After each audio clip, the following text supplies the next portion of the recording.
Mun maneh orang Sunda pasti ngerti.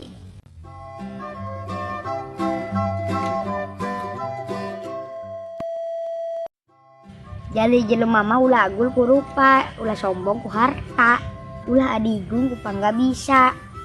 Geningan ari waktu dicabut nyawa mah teu bisa ku kumaha.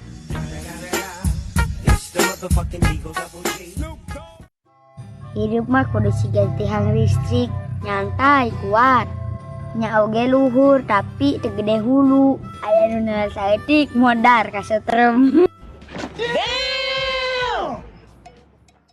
Urang ngeruh bahasa keripuh, urang ngaraja bagja keur bagja. Ibu ujian bagja titipan. Rong cerik mun manggih tanjakan, dina tanjakan pasti aya pudunan. Rong bungah mun manggih pudunan, dina pudunan pasti manggih tanjakan. Jadi maju teruslah hirup mah susah senang mah jalankeun kajen teuing ayeuna usum corona.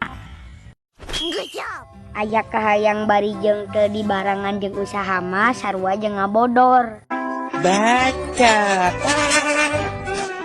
Piceun kasieun gedekeun ka wani, amun teu wani bejakeun gendung maneh.